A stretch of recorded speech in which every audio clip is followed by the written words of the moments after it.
Hello guys, అందరూ ఎలా ఉన్నారండి? బాగున్నారా? మీ ప్రిపరేషన్ కూడా బాగుండాలని కోరుకుంటున్నాను. అందరూ బాగా చదువుతున్నారు కదా?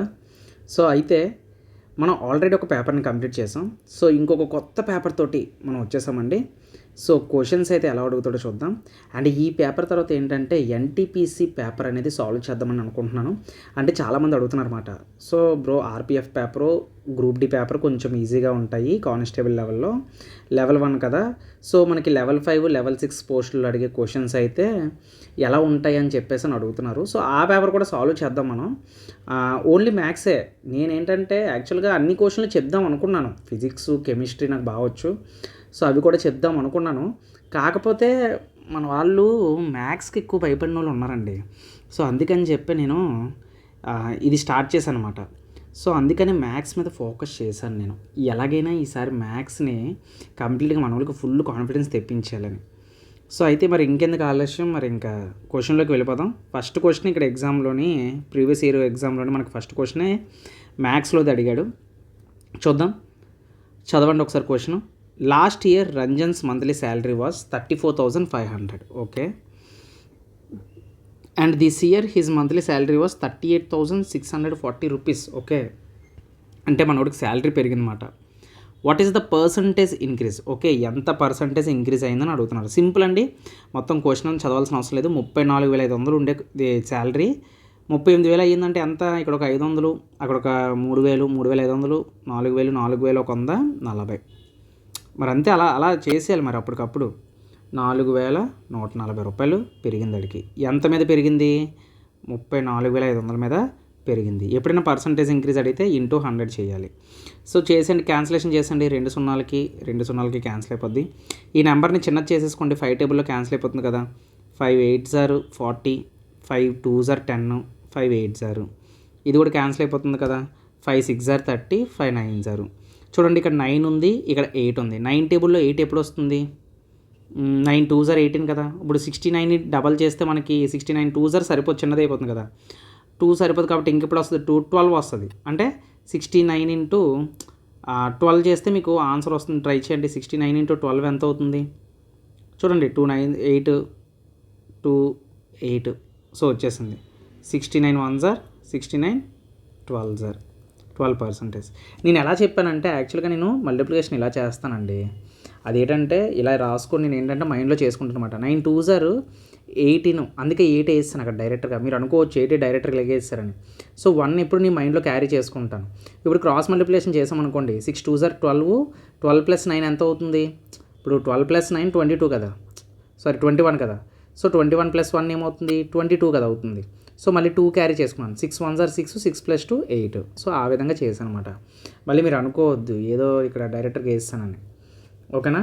సో ఐ హోప్ ఈ క్వశ్చన్ అందరికీ అర్థమైంది అనుకుంటున్నాను. పర్సంటేజ్ ఇంక్రీజ్ అనేది చాలా ఈజీ, ఈ మెథడ్ యూజ్ చేసుకోవచ్చు మీరు.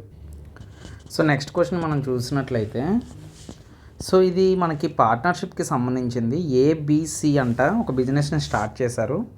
అయితే they partnered for 6 months, 12 months, 14 months అంట. అయితే if their profit is in the ratio of 5:4:7 respectively, then the ratio of their respective investments అని చెప్పేసి అడుగుతున్నాడు. సో క్వశ్చన్లో ఇన్వెస్ట్మెంట్ ఎంతో మనకు చెప్పలేదు, అయితే ఎన్ని నెలలు పెట్టాడో అని చెప్పాడు. సో ఇప్పుడు మనం XYZ అనుకుంటే యాక్చువల్గా దీనికి సింపుల్ అండి, ఇది జనరల్ మెథడ్ నేను చెప్తున్నాను. సింపుల్గా ఎలా చేయొచ్చు అంటే, ఇప్పుడు 6x 12y 14z అనేది తీసుకుంటే వీళ్ళు ముగ్గురికి ప్రాఫిట్ వచ్చిందంట. ఎంత? 5:4:7 వచ్చింది. అయితే ఏ రెండు తీసుకున్నా మీకు ఒక వాల్యూ అనేది వస్తుంది ఖచ్చితంగా. ఇప్పుడు ఫర్ ఎగ్జాంపుల్ నేను XY తీసుకున్నాను అనుకోండి. XY తీసుకుంటే నాకు ఏమవుద్ది? 6x/12y కదా అవుతుంది. వాటి వాల్యూస్ ఎంత? 5/4 కదా. ఈజీగా నేను చెప్పచ్చు, క్యాన్సిలేషన్ అనేది ఈజీగా అవుతుంది. 6 1s are 6 2s are కదా. అంటే ఇప్పుడు ఇక్కడ y ప్లస్లో 2a కదా వస్తుంది. అంటే ఇప్పుడు 4x = 10y కదా. ఇది 4x = 10y కదా అవుతుంది. మళ్ళీ ఇది కూడా క్యాన్సిల్ అయిపోద్ది కదా. ఎంత అవుతుంది? అంటే క్యాన్సిలేషన్ అనేది చాలా ఇదిగా జరుగుతుంది అన్నమాట. అంటే 2x = 5y. ఇప్పుడు y వాల్యూ ఎంత అవుతుంది? 2/5x అవుతుంది.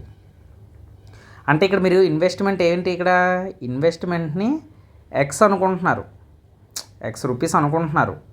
సో x అనుకుంటున్నారు. ఇప్పుడు ఇదే 6x తోటి నేను z అని తీసుకున్నాను అనుకోండి. జెడ్ని తీసుకుంటే సేమ్ ఇలాగే కదా, 6x/14z. 6x/14z అంటే ఎలా రాసుకోవచ్చు, 3x/7z అని రాసుకోవచ్చు కదా. ఏమవుతుంది, 5/7 అవుతుంది, అంతే కదా. సో ఇప్పుడు ఏమవుద్ది, 7 క్యాన్సిల్ అయిపోద్ది. జెడ్ ఈక్వల్ టు డైరెక్ట్గా చెప్పచ్చు 3/5 ఇంటూ ఎక్స్ అని. ఇప్పుడు చూడండి డైరెక్ట్ రాసండి, x is to 2/5x is to Z value ఎంత 3/5x. ఇప్పుడు చూడండి ఎల్సిఎం 5 వస్తుంది కాబట్టి ఆన్సర్ ఏమవుతుంది, ఎక్స్ నెగ్లెక్ట్ చేసండి, 5:2:3. This is our answer. Option 1 is the correct answer. యాక్చువల్గా క్యాలిక్యులేషన్గా టైం పట్టింది, ఇక్కడ కాన్సెప్ట్ అనేది ఈజీయే. సో ఇక్కడ మనం నెక్స్ట్ క్వశ్చన్ చూసినట్లయితే 0.424 బార్ అంటే చూడండి 4 మీద బార్ లేదు. ఇది in the p/q form where p and q are integers and q not equal to 0 అంటున్నారు. సో ఇటువంటి క్వశ్చన్స్ ఏం లేదంటే ఆల్రెడీ నా ఛానల్లో దీని మీద సపరేట్ వీడియో చేశాను, కావాలంటే ఒకసారి ఆ వీడియో వెళ్ళి సెర్చ్ చేస్తే మీకు దొరుకుతుంది. సో బార్స్ అని చెప్పేసి నేను ఒక వీడియో చేయడం జరిగింది, మీకు మొత్తం అడ్వాన్స్డ్ బేసిక్ నుంచి అడ్వాన్స్డ్ వరకు ఆ వీడియోలో నేను చెప్పాను, కావాలంటే ఒకసారి చూడండి. ఇది ఎలా సాల్వ్ చేస్తారంటే బార్ ఏ నెంబర్ మీద ఉందో చూడండి.